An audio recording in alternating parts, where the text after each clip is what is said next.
हंसा जी, जिस तरीके से विपक्ष जो है वो लोकसभा के स्पीकर को लेके लगातार सवाल उठा रहा है, लेकिन हाले भी अभी तक स्पीकर की तरफ से कोई जवाब नहीं आया। क्या कहना चाहेंगे? नहीं, स्पीकर तो वो प्रश्नों के हुँ, सवालों के अधीन है ना। हुँ, वो तो उसने कह दिया कि मैं जब तक मेरा मेरा केस क्लियर नहीं होता हुँ, तो I am no more speaker. अब उसकी जगह वो टेम्पररी स्पीकर नियुक्त करके वो ये बहस करवाई जा रही है। जो नो कॉन्फिडेंस मोशन है, विश्वास प्रस्ताव है, उस पे आज बहस शुरू हुई है। 8 घंटे की बहस है।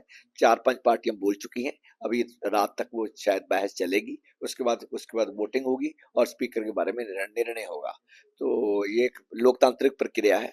और जिस तरह से स्पीकर साहब का खास तौर पे 19 के बाद हुँ, सेकंड टर्म में और थर्ड टर्म में जो उनका पक्षपाती व्यवहार रहा है, जो अपोजिशन को बोलने नहीं दिया जा रहा, उनको माइक नहीं चलाए जा रहे, और जब बार बार हमारे नेता प्रतिपक्ष को 18 बार टोका गया। उनके जो राष्ट्रपति भाषण पे लेक्चर देना था, जो कि एक नेता प्रतिपक्ष की मुख्य जिम्मेवारी होती है, उस पर भी बोलने नहीं दिया गया। उन्होंने ऐतराज उठाया तो उन्होंने कहा कि इसका सबूत दिखाइए। उन्होंने कहा मैं सबूत दिखाता हूँ। कहते इसकी भी जरूरत नहीं है। तो इतना पक्षपात वो करते हैं। और सबसे ज्यादा जो निलंबन किए हैं जो एमपीज को पिछले 40 साल के 50 साल के इतिहास में, इस ओम बिरला जी के हाँ जी। कार्यकाल के दौरान हुए हैं। 100 एमपीज 100 एमपीज एक दिन में निष्कासित करने का जो रिकॉर्ड है, उस ओम बिरला जी ने बनाया है।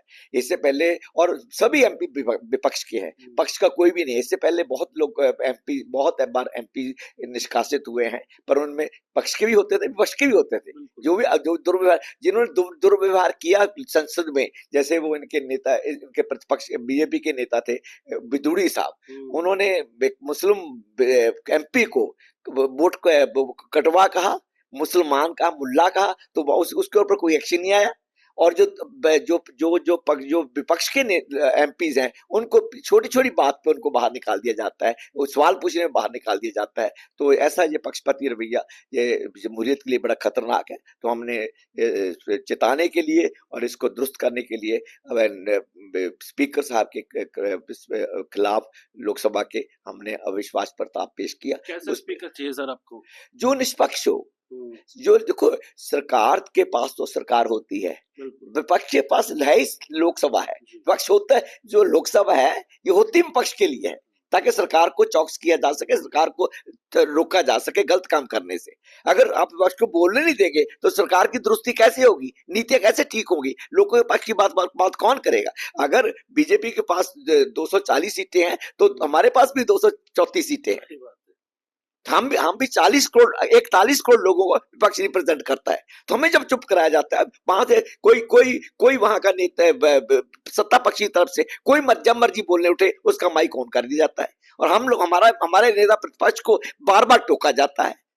सो ऐसी हालत में हमने ये मतलब कदम उठाया है, रूप से हटाया है, और इस पे बहस चल रही है। कल को देखते हैं इसका क्या नतीजा एक निकलता है। सवाल सर कि जिस तरीके से अब रसोई गैस को लेके, दामों को लेके हाहाकार मचना शुरू हो चुका है, क्या कहना चाहते हैं सर? देखो, ये गल्फ वार है, उसका ये नतीजा है। हुँ, हमारी जो एनर्जी सिक्योरिटी है वो बहुत खतरे में है। हमें हम तो अब अमेरिका के इशारे पे काम कर रहे हैं। हमने तेल कहाँ से खरीदना है, कहाँ से नहीं खरीदना है, वो अमेरिका तय करता है। पहले कहता आप ईरान से नहीं खरीदेंगे, हमने कहा नहीं खरीदते। उन्होंने कहा आप रूस से नहीं खरीदेंगे, हमने कहा नहीं खरीदेंगे। उन्होंने कहा वेनेजुएला से खरीदेंगे, जो इस पर मादरू को उठाकर आधी रात को उठा के लेके चला गया। एक कौमांतरी थानेदारी जो कर रहा है अमेरिका, उसके हमें साथ में वो बांध रहा है। इस जो गैर लोकतांत्रिक और ये इंटरनेशनल जो एक गुंडई है जो तरीका है, उसमें हम हिंदुस्तान को भी पार्टनर बना रहा है, और हमारी सरकार पार्टनर बनती जा रही है। पता नहीं सरकार की क्या कमजोरी है, क्यों अमेरिका के नीचे दबी हुई है। अब अमेरिका ने पता क्या कहा कि आप 1 महीने के लिए रूस से तेल ले लो, ताकि तेलों में जो प्राइस है स्थिरता बनी रहे, जो एनर्जी के मामले में। अमेरिका कौन होता है हमें कहने वाला कि तुम अब ले लो, अब नहीं ले लो, या आपको 1 महीने की मोहलत देते हैं? Who is America? अमेरिका कौन होता है? तो हमारी जो प्रभुसत्ता है, सार्वभौमिकता है, उस पर हमला किया जा रहा है अमेरिका द्वारा। और हमारी सरकार अमेरिका का दुमछुल्ला बन के, अमेरिका का चाटुकार बन के उनके इशारों पे नाच रही है, जो देश के लिए बहुत ही खतरनाक है। हमारा देश 145 करोड़ लोगों का देश है। हम बड़ी आर्थिकता वाला है, हमारी आर्थिकता बहुत बड़ी है, देश बहुत बड़ा है, हमारी बहुत बड़ी कंज्यूमर मार्केट है। हम देश के हमारी जो कूटनीति रही है, विदेशी नीति रही है, वो निष्पक्ष रही है। हम अलग अलग से चले हैं, अपनी मर्जी से चले हैं। हमें ना रूस चला सका, ना अमेरिका चला सका। हमने अमेरिका के साथ में बेटे की परवाह नहीं की जब बांग्लादेश बाहर हुआ था। तो हम तो ऐसे हमारा देश था। अब हमारी देश की जो प्राइड है, जो अभी स्वाभिमान है, उस पर हमला सरकार जी करवा रही है। अमेरिका से के नीचे दब के ये देश को चलाना चाहती है, जो हमें कतई मंजूर नहीं है। बहुत बहुत शुक्रिया। Thank you. दैनिक सवेरा के लिए अमन, दिल्ली से।